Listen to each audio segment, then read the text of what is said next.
problem pemerintahan kita soal database. Ada database-nya saja tidak menjamin, gitu ya, tidak menjamin. Karena bisa soal raw materialnya, database-nya. Yang kedua soal integritas. Presiden Jokowi dilantik di Agustus, ingin melakukan apa yang disebut dengan Omnibus Law. Diulangi lagi ketika menjelang pelantikan kabinet. Karena Omnibus Law ini kan tradisi Anglo-Saxon. Kita mungkin ingin berkiblat pada Amerika soal kefarmasian, soal perpajakan, soal ibu kota baru, dan soal ketenagakerjaan.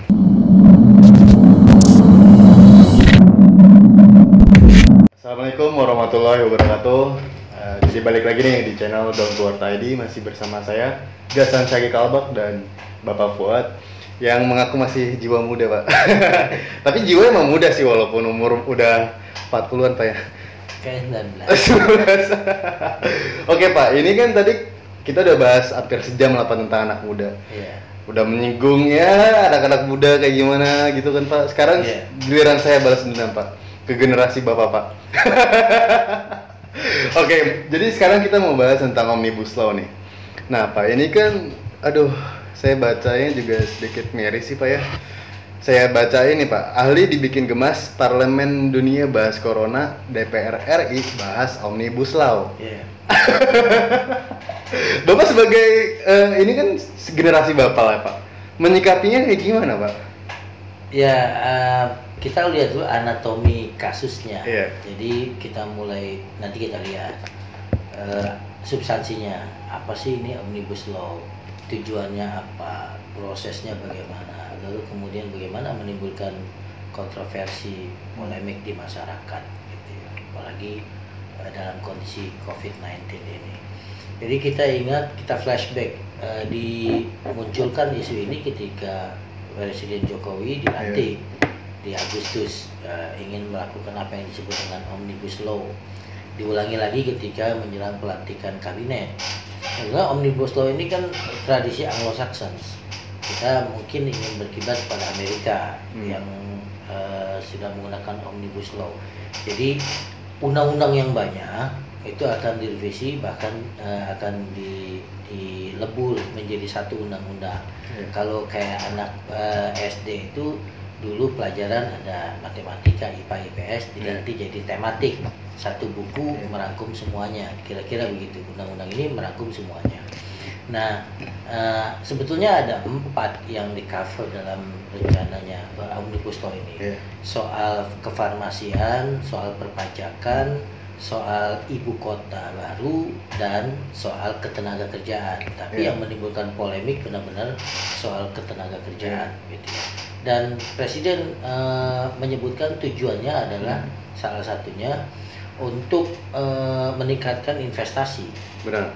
Kemudian untuk melakukan sinkronisasi perundang-undangan, menyederhanakan perundang-undangan. Kalau kita lihat ini obesitas perundang-undangan, ada sekitar 60.000 perundang-undangan.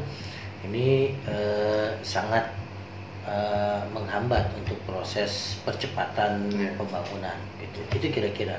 Tapi tujuan ini kan bisa di-challenge sebetulnya. Pertama, kalau misalnya asumsinya untuk investasi, lihat tren setahun belakangan, apa memang investasi kita menurun?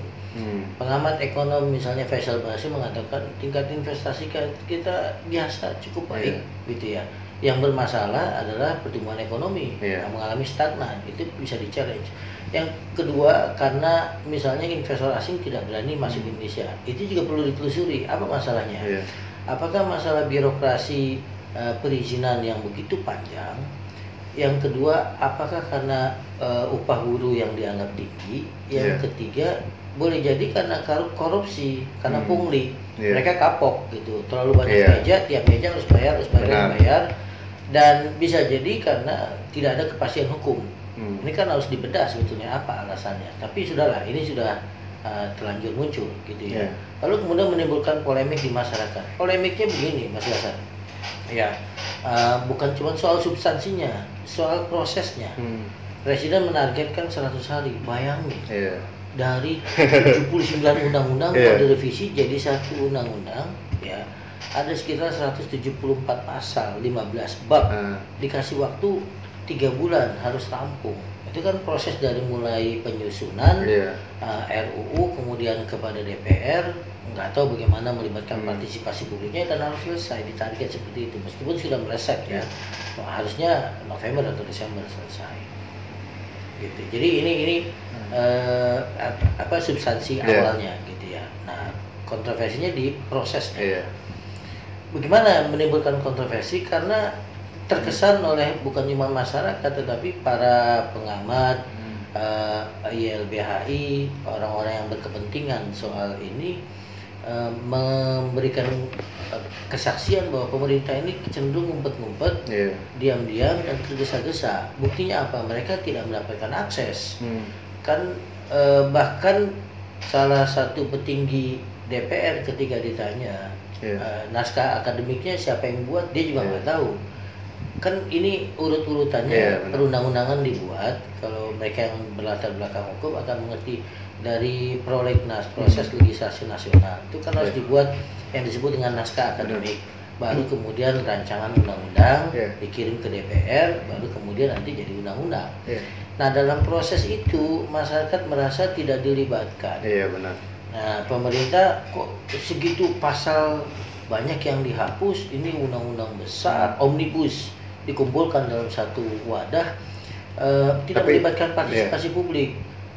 Ketika diributkan, pemerintah bereaksi, oh Anda belum apa-apa udah proses, belum jadi. Kemarin kata Pak Mahfud MD Pak ya. Nah, masyarakat bilang kalau udah jadi, maka kita yang rugi, makanya kita ributkan. Terus kemudian pemerintah bereaksi, yang Anda baca itu draftnya bukan yang itu, sudah melalui proses-proses.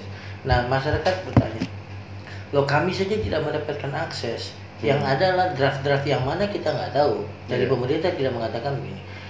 Kemudian yang kedua soal naskah akademik. Naskah akademik itu kan penting karena naskah akademik itu memberikan naskah akademik itu konsepsi tentang tujuan, sasaran dan bagaimana undang-undang itu dibuat. Dan harus dibuat secara objektif, kajian literatur. Jadi benar-benar murni untuk kebutuhan perundang-undangan yang akan datang gitu ya. Dan naskah akademik itu tidak mesti oleh kalangan perguruan tinggi, orang yang punya kompetensi, tapi dia dalam proses pembuatannya menyerap aspirasi masyarakat, lihat kiri kanan dari segi literatur, dan itu tidak jadi. Yang paling penting dalam naskah akademik itu harus paling tidak berbicara tentang dasar filosofis, yuridis dan sosiologis undang-undang itu. Karena kalau tiga ini tidak dimasukkan, undang-undang itu resikonya bisa tidak ditaati. Pak, ini kita lebih spesifik ya Pak ya, tentang ketenaga kerjaan nih. Apa yang dirugikan nih Pak kalau misalkan dari pihak buruh? Karena kan kalau misalkan dari tiga yang lainnya itu tidak terlalu krusial lah, tidak. Ini kalau dari pihak buruh apa yang merasa dirugikan Pak? Sebetulnya persepsi juga gitu ya. Dari kalangan pengusaha memberikan gambaran, justru ini kita ingin menaikkan taraf hidup buruh dan yang lain investasi. Kan kalau investasi naik juga buruh akan dapat investasi. Tapi yang disoroti oleh kaum buruh ada beberapa pasal tentang waktu kerja, tentang pengupahan, tentang PHK dan pesangon, tentang tenaga kerja asing. Ini mereka merasa dirugikan. Contoh misalnya, saya nggak tahu udah versi yang mana yang terakhir ini, karena pemerintah selalu berkelit, itu sudah diperbaiki, sudah dirubah, gitu ya. Sekarang sudah di DPR, silakan punya partisipasi publik. Orang bertanyanya partisipasi publik mestinya dilibatkan ketika masih dari naskah akademik, rancangan undang-undang kita sudah punya dibaca dan di DPR baru kita lakukan. Jadi soal misalnya cuti gitu ya, soal masa kerja dulu dikatakan bisa 7-8 jam per hari dan dalam 1 minggu istirahatnya bisa 2 hari. Yang baru itu hanya 1 hari, tapi masa kerjanya tetap. Kemudian yang kedua ada kecenderungan orang yang cuti. Cuti kan macam-macam, ada karena kebutuhan dirinya, perempuan misalnya haid, melahirkan gitu ya, atau orang yang umum karena sakit, atau ada yang karena urusan keagamaan, atau karena urusan menghadapi pemakaman gitu, atau karena pendidikan. Itu kan macam-macam udah diatur sebelumnya. Nah, yang baru ini tidak mengatur detail itu, tapi hanya mengatakan ya itu bisa dibicarakan, kurang lebih begitu. Dan yang ketiga soal pemutusan hubungan kerja. Kalau di undang-undang yang lama diusahakan itu jangan sampai terjadi. Tripartit, pemerintah, kemudian buruh dan perusahaan harus bekerja sama Iya. mencarikan solusi jangan sampai di PHK. Tapi yang undang-undang yang baru hanya sudah menyebutkan terjadi kesepakatan antara buruh dengan perusahaan. Nah, kalau individu buruh bernegosiasi dengan perusahaan, kita lihat struktur kekuasaannya, orang akan lemah. Benar. Ya, sebagai buruh individu berhadapan dengan tembok kekuasaan perusahaan. Kalau dulu itu kan masih di backup oleh serikat pekerja, oleh pemerintah, jadi penyelesaian hubungan industrial. Kalau yang ini lepas betul, gitu ya. Kemudian soal tenaga kerja asing. Kalau dulu diatur tenaga kerja asing itu boleh memasuki wilayah-wilayah yang di dalam negeri skillnya tidak didapatkan atau kurang. Nah, yang akan datang itu terbuka.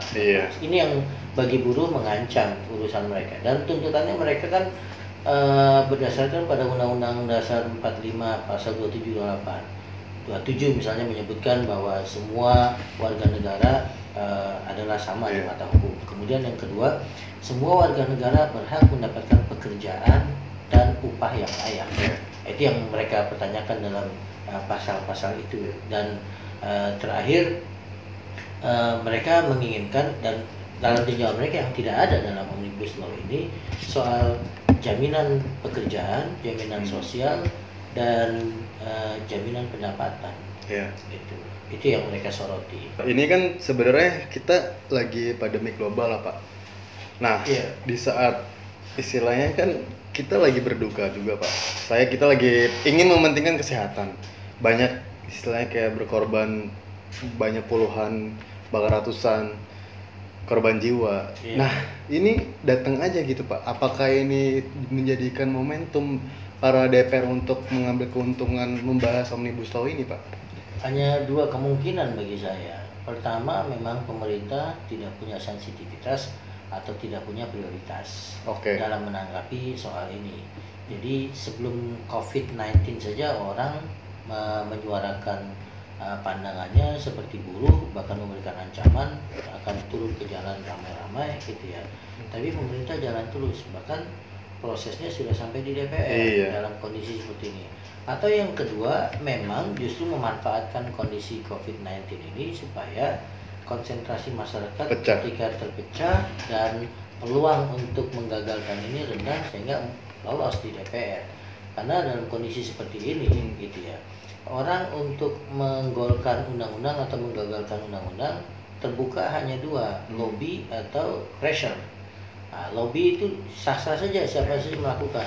Lobby kan asumsinya dilakukan oleh para pengusaha atau siapapun yang punya kepentingan. Pressure dilakukan oleh kaum buruh. Pressure dilakukan oleh kaum buruh itu hanya turun ke jalan yang membuat ketakutan pemerintah gitu ya, akan memberikan dampak luar biasa. Nah, sekarang ada COVID-19, buruh tidak mungkin turun ke lapangan, kira-kira begitu. Nah, ini dimanfaatkan. Berarti kan yang timpang tinggal lobby yang jalan. Nah, ini yang kita lihat dan masuk ke DPR. Dan sayangnya DPR sekarang sudah tidak ideal dalam perspektif demokrasi. Harusnya DPR itu kan alat kontrol kepada pemerintah di samping membantu untuk proses legislasi atau pembuatan undang-undang. Tapi yang terjadi DPR sendiri, pertama isinya mayoritas adalah anggota partai yang mendukung pemerintah. Jadi bisa dengan mudah lolos. Yang kedua, DPR sudah lama membentuk kelompok sendiri, kelompok elit sendiri, terputus dari masyarakat. Harusnya kan dia menyampaikan aspirasi masyarakat. Jadi mereka begitu masuk ke DPR jadi kelompok elit sendiri, seakan-akan entitas terpisah dengan masyarakat. Gitu maksudnya. Tapi ada terkait nggak sih, Pak? Ini kan ibaratnya kan ekonomi lagi rendah, terus ada PHK massal dan lain-lain. Dan ketika nanti bakal disahkan, istilahnya nanti masa COVID ini udah kelar, itu mereka bakal ngikutin bisnisnya mereka gitu, Pak, bisnisnya pemerintah, dan lebih menguntungkan si pengusaha ini gitu, Pak. Kebaca nggak sih, Pak? Iya, itulah salah satu yang dibaca oleh para pengamat gitu ya. Setelah pemerintah punya kesulitan besar soal ekonomi, berharap investasi akan masuk karena akan ada kemudahan gitu ya, akan dimudahkan secara birokrasi, akan dimudahkan berurusan dengan buruh, karena nggak usah khawatir kira-kira buruh ini bisa dalam tanda petik dimainkan dimainkan gitu ya. Nah, ini kan karena memang pemerintah punya pertimbangan urusan ekonomi. Jadi memang kalau bernegara ini kan visinya udah diciptakan oleh presiden dari awal dengan tegas. Concern kita ekonomi, investasi. Bahkan presiden paling mengatakan yang menghalangi soal investasi akan saya kejar. Itu pernyataan seorang kepala negara, berarti menegaskan betul ekonomi di atas segalanya, investasi di atas segalanya. Sehingga urusan HAM, hak asasi manusia, hak sipil, hak sosial masyarakat itu jadi terpinggirkan. Belum lagi isu tentang bagaimana masalah lingkungan juga bisa dikorbankan demi investasi. Nah Pak, ini kenapa nggak sih kayak lebih diprioritaskan istilahnya nyawa rakyat, istilahnya di ini dulu lah Pak, kayak dikelarin dulu misalkan COVID, baru dibahas tentang yang lain. Ini kan kita lagi bener-bener kebingungan juga Pak, istilahnya masih banyak, hampir tiap hari juga update terus dan terus penaikannya juga lumayan Pak. Iya. Kita bisa membacanya memang ada persoalan komunikasi politik pejabat pemerintah, atau bisa jadi memang pemanfaatan di mana-mana dalam kondisi krisis selalu dijadikan sebagai kesempatan untuk mengeluarkan sesuatu karena konsentrasi masyarakat sedang pecah. Siapa sih yang mau ngurusin urusan itu? Ini urusan COVID. Bahkan masyarakat sendiri akan cenderung nyinyir kepada kayak kita nih bicara ngeritik pemerintah. Mereka ngapain sih ngurusin omnibus law? Biarin aja pemerintah, kita sedang urusan COVID gitu. Tapi memanfaatkan psikologi massa yang seperti itu di mana-mana dilakukan dalam kondisi krisis, bukan cuma COVID-19, dalam krisis yang lain, krisis ekonomi, krisis macam-macam. Tapi kok istilahnya kayak tega gitu loh Pak, maksudnya kan seharusnya di titik inilah kita bisa introspeksi dan lebih aware juga, sadar kalau misalkan kita tuh udah banyak kayak misalkan merusak, korupsi dan lain-lain. Seharusnya pemerintah ini atau apapun itulah lebih baik lagi gitu Pak.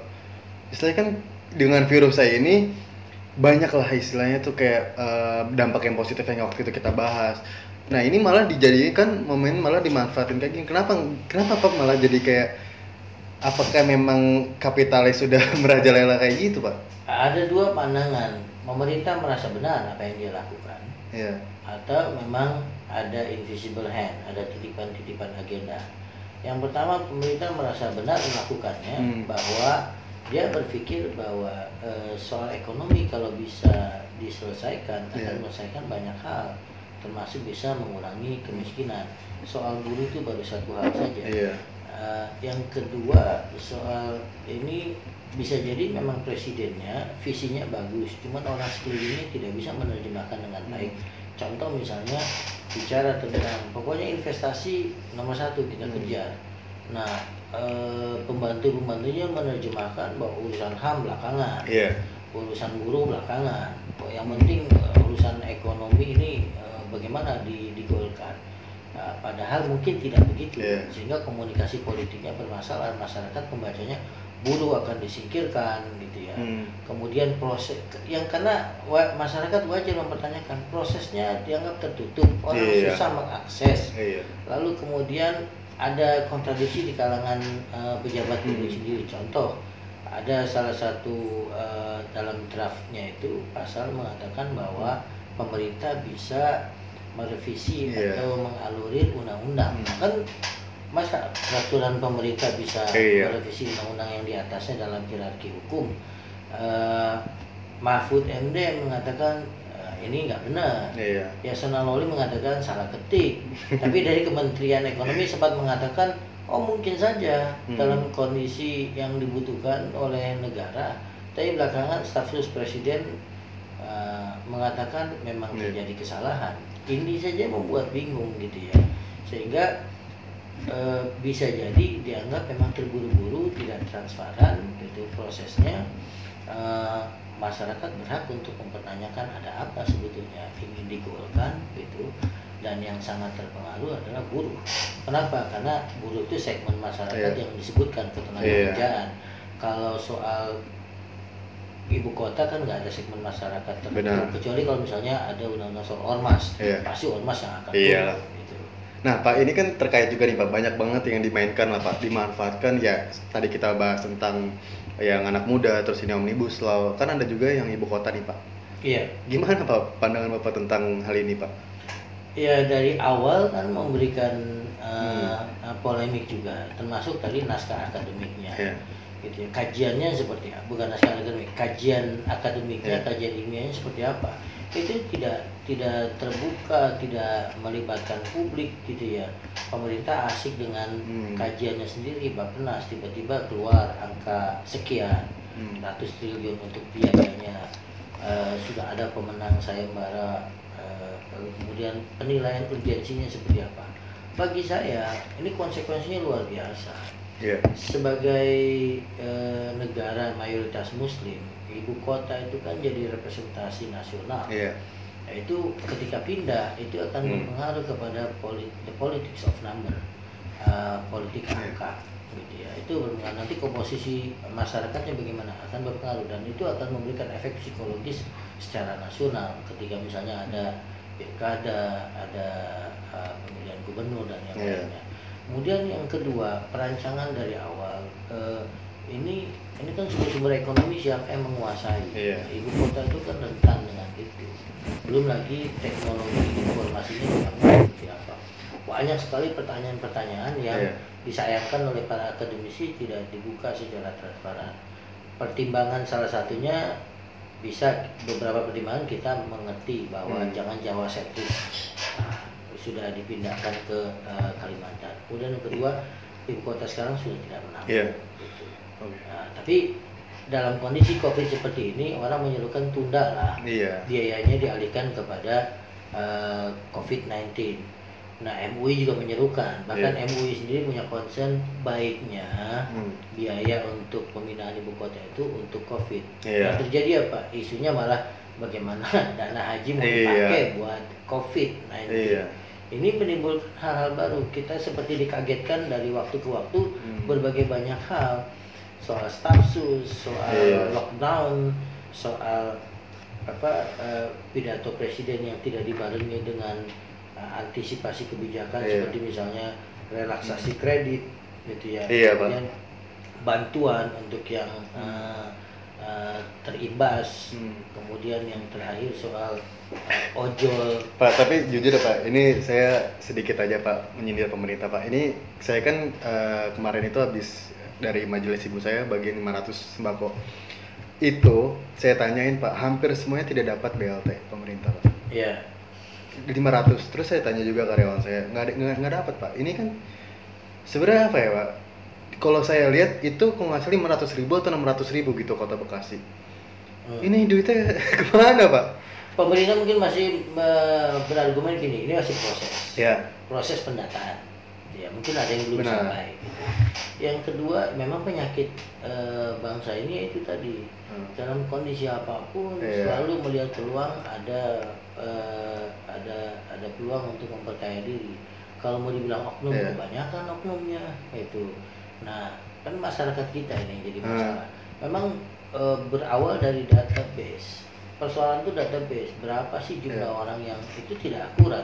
Nah, kalau diklaim ada 300.000 padahal cuma 200.000, itu kan 100.000 bisa di markup angka itu. Yang kedua, belum lagi tepat sasaran atau tidak. Nah, soal pendataan itu kan lemah kita. Itu masyarakat yang benar-benar tidak terimbas dapat, yang terimbas tidak dapat. Karena misalnya di masyarakat kita untuk mendapatkan harus ada KK dan KTP. Ada orang yang miskin banget nggak pernah tahu urusan administrasi itu. Akhirnya tidak dapat karena tidak bisa menunjukkan. Itu menjadi regulasi untuk dijadikan alasan nggak sih Pak biar duitnya emang nggak diarahkan ke masyarakat gitu? Kalau saya lihat pemerintah mungkin genuine gitu ya, ada alokasinya. Cuman kan ini problem bukan hanya ini dari dulu. Problem ketika dana dari atas turun ke bawah itu selalu ada hambatan gitu ya Pak? Hambatannya ya pemanfaatannya karena datanya tidak akurat, tidak baik data yang benar-benar harusnya ada maupun persoalannya di masyarakat. Kan kesadaran masyarakat kita saya nggak tahu rendah atau memang karena tidak ada biaya untuk membuat KK tidak dilengkapi dengan itu. Padahal tertulisnya adalah kalau saya baca tuh Pak, itu mulai dari awal April Pak sampai 3 bulan ke depan. Ya mudah-mudahan dari podcast ini banyak yang mention juga pemerintah Bekasi atau sekitarnya yang belum dapat. Karena bandingin Pak, 500 per 500 gitu loh Pak. Kalau Iya. misalkan cuma 1-2 yang ngedapat atau berapa puluh gitu kan it's okay. Ini semuanya, Pak. Ya, itu problem pemerintahan kita soal database. Ada database-nya saja tidak menjamin, Iya. gitu ya, tidak menjamin. Karena bisa soal raw materialnya, database-nya. Yang kedua soal integritas para pejabatnya itu. Iya. Artinya ketika diamanahkan apa tuh, ini benar-benar tersalurkan atau tidak. Ini kan masih jadi persoalan krusial dalam masyarakat kita. Ya, di luar soal database, Iya. soal penyaluran gitu. Seringkali masyarakat kita juga kultur kita sebetulnya baik. Ketika mendapatkan sesuatu kita ingin mengucapkan terima kasih, Iya. memberikan sesuatu tanpa diminta. Iya. Tapi lama-lama karena kultur ini jadi ada semacam ekspektasi dari orang yang memberikan bantuan, sebenarnya bukan dana dia, dana dari pemerintah. Akhirnya kalau nggak ngasih, loh kok nggak ngasih ke saya? Iya. Gitu. Ini sering kali terjadi. Masyarakat ada penyunatan donasi. Iya. Harusnya 300.000 jadi 275.000. Iya. Awalnya baik, tidak diminta dikasih, tapi lama-lama jadi ekspektasi yang memberikan. Saya udah ngurusin ke sini ke sana kok nggak dapat. Padahal ngurusin ke sana kemari itu adalah bagian pekerjaan yang sudah dibayar oleh negara. Iya. Nah Pak, ngelihat arah nih Pak, kayak misalkan ini tergesa-gesa dengan Omnibus Law, terus tergesa-gesa dengan pemindahan ibu kota baru. Ini ngelihat istilahnya kan dalam segi COVID-19 ini kan istilahnya kan emang kesehatan nih Pak. Iya. Dari segi dua hal yang tadi saya bilang itu, ngelihat arah pemerintah sekarang udah mau kemana segitu Pak? Civil society berhak mempertanyakan itu, kita terutama mempertanyakan, dan itu jadi pertanyaan banyak orang. Iya. Isu ketiga pilpres juga ini kan mengemuka. Iya. Gitu ya. Bahkan orang mempertanyakan ada cacat legitimasi ketika untuk proses yang kedua dan harusnya diperbaiki. Iya. Pemerintah tuh sebetulnya saya pikir mengerti dan membaca suasana pikiran masyarakat yang mempertanyakan legitimasi keterpilihannya. Harusnya itu kan dibayar dengan mengurangi kontroversi. Benar. Kemudian memperbaiki komunikasi politiknya dengan masyarakat. Nah, yang ketiga benar-benar melibatkan partisipasi masyarakat ketika membuat kebijakan. Nah, ini kan berakumulasi. Soal tadi partisipasi pulih rendah ditunjukkan dengan proses pembuatan Omnibus Law. Kemudian yang kedua soal transparansi, misalnya 400 triliun untuk dana COVID, tapi ditutup dengan klausul tidak bisa dilakukan tindak pidana. Yang ketiga muncul diskursus tentang darurat sipil, yang sebetulnya itu nggak perlu dimunculkan. Kemudian yang keempat terakhir yang kita dengar Omnibus Law ini dalam kondisi seperti ini, jadi ada pernyataan-pernyataan publik yang justru bumerang. Dalam kondisi seperti ini pembangunan ibu kota akan jalan terus. Lalu kemudian ketika pemerintah daerah ketar-ketir soal penyebaran COVID-19 ini, Depok, Bogor, Bekasi, Tangerang, KRL harusnya berhenti. Ini jalan terus. Bahkan bandara Pak. Ya. Masih buka jadi, gitu kan. Di kalangan pemerintah sendiri antara Kementerian Perhubungan dengan pemerintah daerah atau dengan kementerian yang lain ada kontradiksi. Ini memberikan gambaran kepada masyarakat urusan koordinasinya bermasalah gitu. Saya tidak yakin hanya karena persoalan bahwa COVID-19 ini kan bencana baru buat masyarakat, buat Indonesia, belum punya pengalaman mengelola seperti itu. Tapi lebih kepada political will. Bagaimana seharusnya pemerintah urusan menutup KRL atau tidak itu kan sederhana. Tapi mengapa harus menimbulkan kontroversi dulu ke masyarakat sehingga masyarakat bingung gitu ya, tidak sepakat di kalangan. Jadi bukan konflik vertikal antara masyarakat dengan negara, tapi konflik horizontal di antara pejabat negara. Tapi Pak, ngelihat salah satu menteri ada yang bilang dari 270 juta itu belum ada 500, apakah itu mempresentasikan dari pemerintah gitu? Maksudnya kan kayak 500 itu belum sampai ribuan atau puluhan ribu. Jadi kan otomatis kesehatan itu nggak terlalu diprioritaskan gitu Pak. Ya, cara berpikirnya komparatif dengan kasus-kasus yang lain. Iya. Jadi dia bandingkan dengan Amerika yang Iya. tempo hari dalam satu hari ada sekitar 4.000 orang meninggal. Iya. Italia sudah di atas 10.000, Amerika di atas 15.000 gitu ya. Kita belum sampai 500. Nah, itu cara berpikir komparatif. Makanya saya katakan dalam perspektif agama aja kita bisa lihat ini alhamdulillah atau astagfirullah. Iya. Kalau Anda melihat begitu, alhamdulillah kita belum sampai 500. Tapi kalau perspektifnya nggak usah banding, ini nyawa manusia. Nyawa manusia, maka saya apresiasi betul pemerintah Belanda yang mengutip Al-Quran. Kalau Anda membunuh satu orang, seakan-akan Anda membunuh orang seluruh dunia. Harusnya itu diinternalisasikan oleh pemerintah bahwa nyawa manusia. Dan yang kita miris itu yang belakangan kita dapatkan informasinya, justru dari kalangan medis itu meninggal cukup tinggi dibandingkan negara-negara lain. Mereka padahal benar-benar tuntutan kerja sekaligus urusan kemanusiaan gitu. Dan itu ya meninggal begitu saja. Artinya bukan begitu saja, ya arti kita punya kepedulian, tapi dilihat secara statistik. Oke Pak, ini kalau ngelihat dari ucapan menteri itu sebenarnya ada etikanya nggak sih Pak di saat kayak gini nih? Ya sebagai pejabat publik gitu ya. Ini posisinya orang jadi bingung. Antara presiden, senior gitu ya. Siapa yang dan nggak ditegur sama presiden gitu loh Pak? Apa takut gitu kan? Ya itu menggambarkan bagaimana pengelolaan pemerintahan. Gitu ya. Ada orang yang berani pasang badan atas nama negara, gitu ya, menganggapnya rakyat dan yang lainnya Anda kurang paham. Saya lebih memahami. Gitu ya. Ini kan kalau saya lihat cara berpikir dia menganggap negara itu paling tahu, negara punya sumber daya, gitu. Kami melakukan, sudah Anda diam saja, gitu. Jadi melihat rakyat, melihat masyarakat itu sebagai orang yang pengetahuannya, sumber dayanya kalah dibandingkan negara.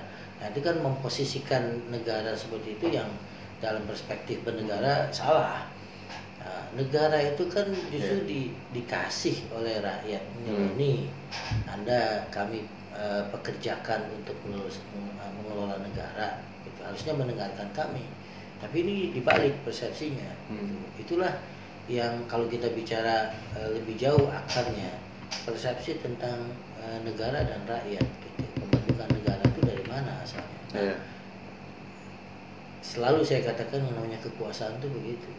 Ketika di awalnya diberikan, tapi lama-lama merasa memiliki, merasa mempunyai, dan bahkan merasa bahwa apa yang dilakukan itu benar.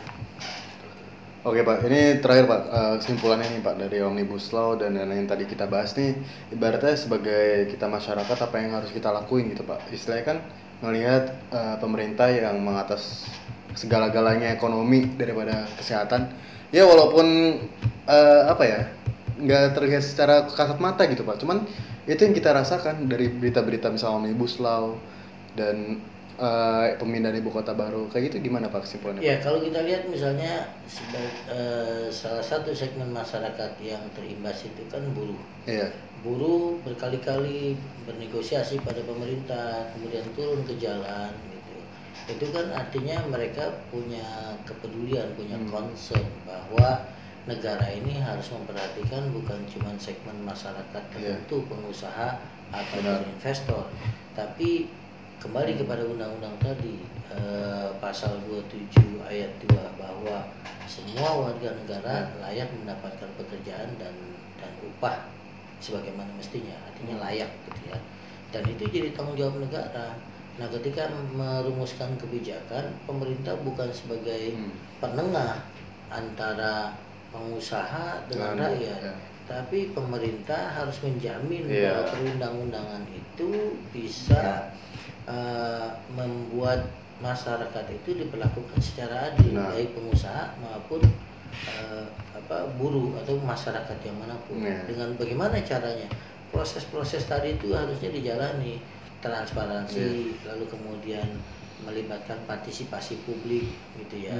Baru kemudian lahir kebijakan yang bisa bukan memuaskan semua orang, tapi adil untuk semua kelompok. Ekonomi jalan, tapi hak asasi manusia, hak sipil, hak dasar masyarakat juga terpenuhi, karena kita juga bagian dari negara ini. Itu transparansi yang benar-benar penting sih Pak. Soalnya saya juga ngelihat, saya cuma punya 3 artikel Pak.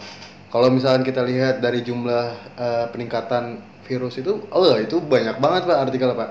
Tapi tentang Omnibus Law saya cuma dapat 3, jadi nggak terlalu banyak saya ngomong. Iya, karena memang yang terdampak tidak semua segmen masyarakat, hanya buruh.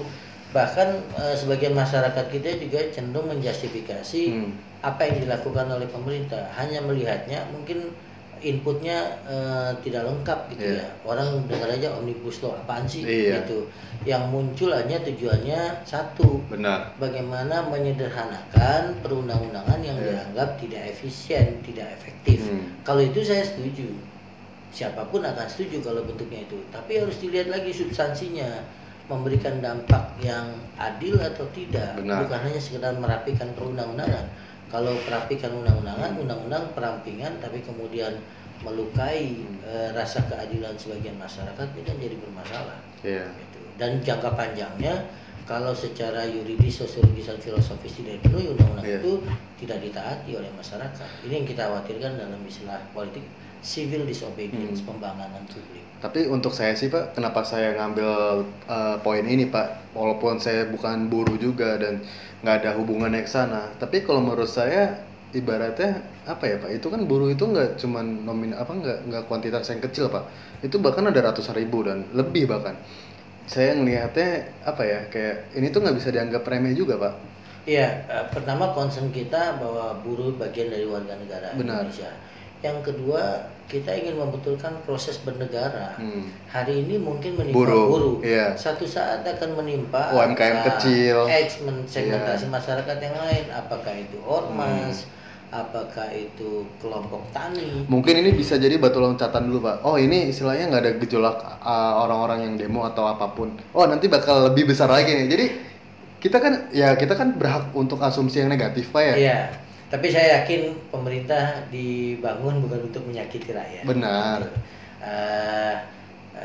Yang jelas di sekeliling kekuasaan itu banyak sekali kepentingan, banyak sekali kecenderungan yang bisa jadi bertolak belakang dengan tujuan berdirinya negara itu sendiri. Nah ini yang kurang disadari. Maka seringkali saya melihat pernyataan presiden misalnya kok nggak diterjemahkan oleh pembantunya yang lain, dan seakan-akan statement itu berdiri sendiri lalu kemudian tidak memiliki efek apa-apa.